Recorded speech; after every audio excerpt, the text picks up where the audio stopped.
The Red Death had long devastated the country. No pestilence had ever been so fatal, so hideous.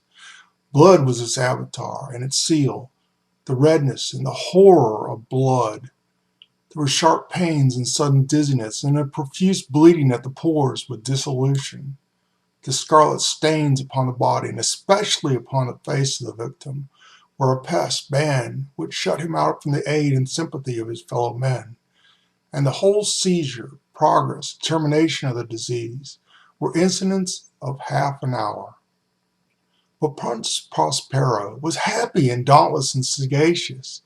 When his dominions were half depopulated, he summoned to his presence 1,000 hale and light-hearted friends from among the knights and dames of his court.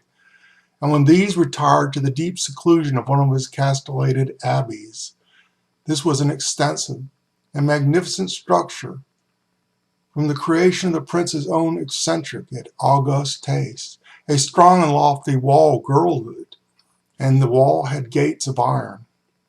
The courtiers, having entered, brought furnaces and massy hammers and welded the bolts. They resolved to leave means neither of ingress or egress to the sudden impulses of desire or frenzy from within. The abbey was amply provisioned. With such precautions, the courtiers might bid defiance to the contagion. The external world could take care of itself. In the meantime, it was folly to grieve or to think. The prince had provided all for the appliances of pleasure. There were buffoons, there were improvisori, there were ballet dancers, there were musicians, there was beauty, there was wine. All these and security were within.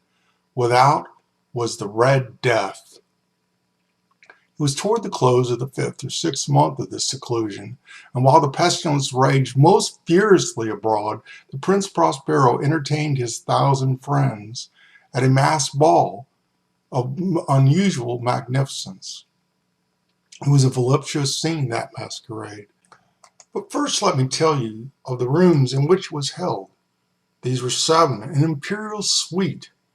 In many palaces, however, such suites form a long and straight vista, while the folding doors slide back nearly to the walls on either hand, so the view of the whole extent is scarcely impeded. Here the case was very different. As might have been expected from the Duke's love of the bizarre, the apartments were so irregularly disposed that the vision was embraced but little more than one at a time.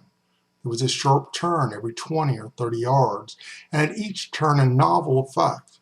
To the right and left, in the middle of each wall, a tall and narrow Gothic window looked out upon a closed corridor, which pursued the windings of the suite. These windows were of stained glass, whose color varied in accordance with the prevailing hue of the decorations of the chamber into which it opened. That at the eastern extremity was hung, for example, in blue, and vividly blue were its windows. The second chamber was purple in its ornaments and tapestries, and here the panes were purple. And the third, the green was without, and so with the casements. The fourth was furnished and lighted with orange. The fifth was white, the sixth with violet.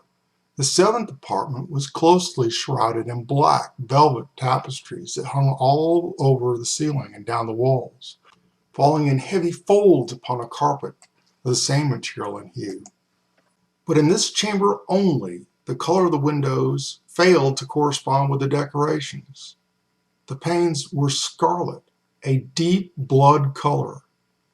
Now, in no one of the 7 apartments was there any lamp or candelabrum amid the profusion of the golden ornaments that lay scattered to and fro or depended from the roof.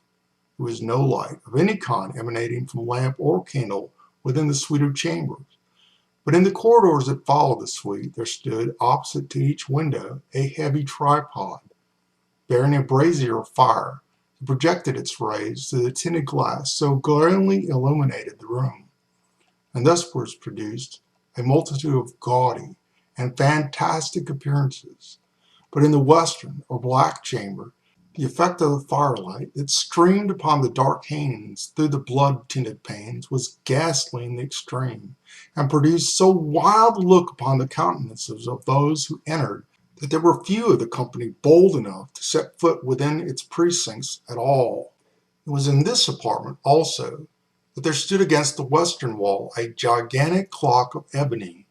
Its pendulum swung to and fro, with a dull, heavy, monotonous clang, and when the minute hand made the circuit of the face, and the hour was to be stricken, there came from the brazen lungs of the clock a sound which was clear and loud and deep and exceedingly musical, but of so peculiar a note and emphasis that, at the lapse of each hour, the musicians of the orchestra were constrained to pause momentarily